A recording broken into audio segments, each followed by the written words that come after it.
self-ligating braces. Ayan. Ito na po yung itsura. Ayan. Aftermath. So, ito po ang itsura ng ngipin ko bago ilagyan ng braces. Ayan.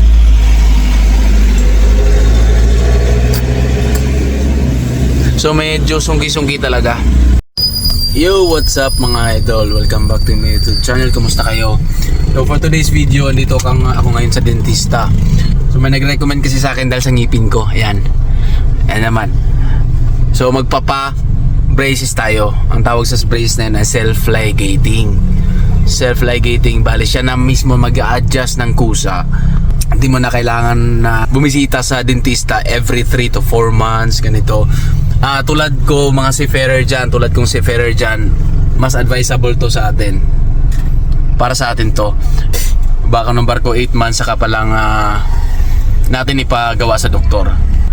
So tara, samahan nyo ako, wala ng intro-intro. Naghihintay na yung dentista. Update ko kayo mamaya. So ito po ang itsura ng ngipin ko bago ilagyan ng braces. Yan.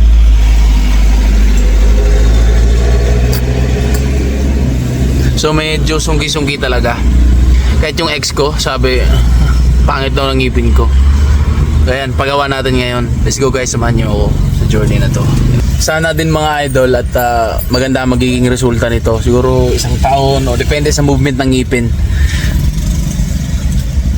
So sa mga kapwa kong seafarer dyan, mga OFW, yung umut na every 8 months or 9 months yung uwi, ito ma-recommend ko sa inyo na ipagawa self-ligating braces kung may ganitong klaseng ngipin kayo o anong problema man sa ngipin nyo. Yan. So yan, yellow. Yellow, no?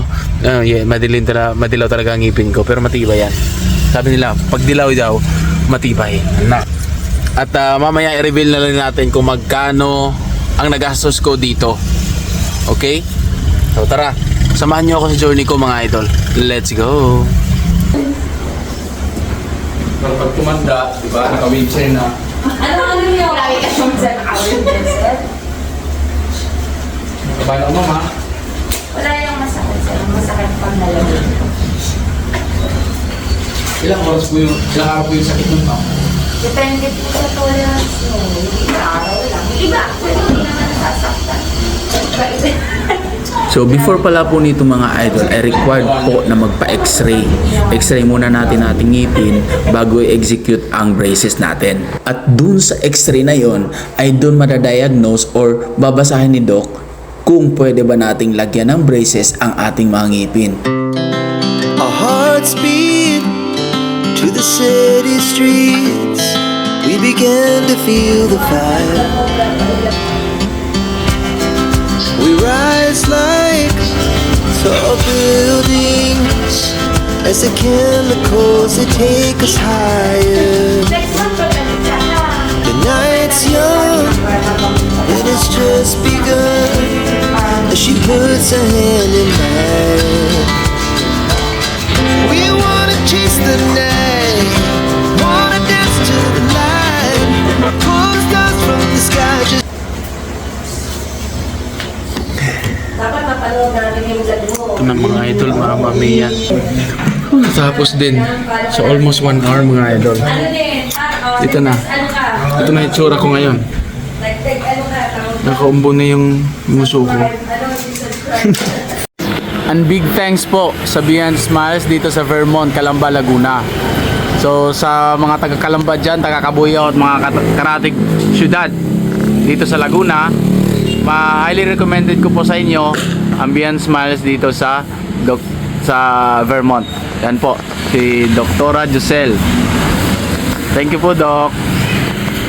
At napaka-hospitable po ng mga staff nila.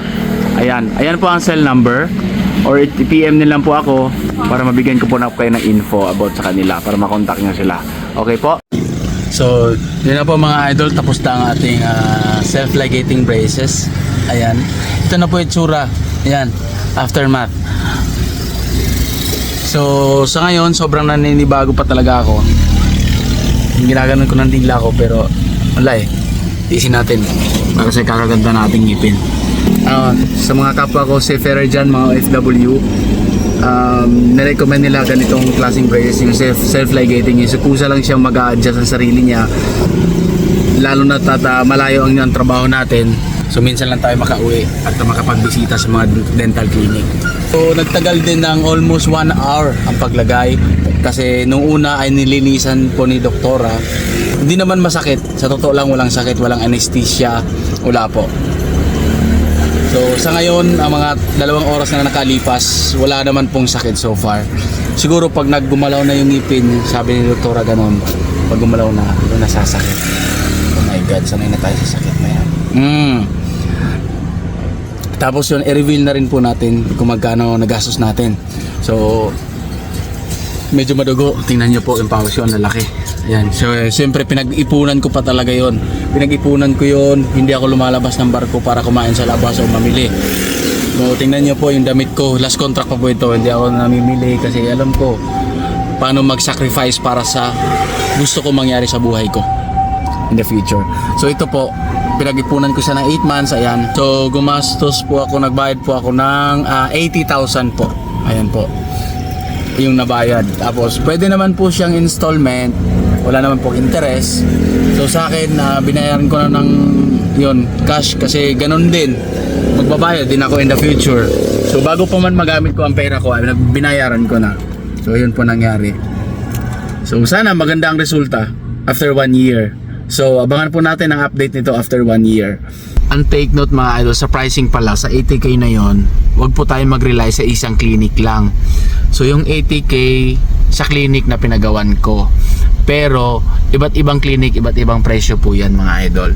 So nag-inquire din ako sa bandang sa mga Maynila online sa mga clinic. Ayun, umabot din ng mga 100,000 to 90k, 100,000, 120,000 pa yung iba.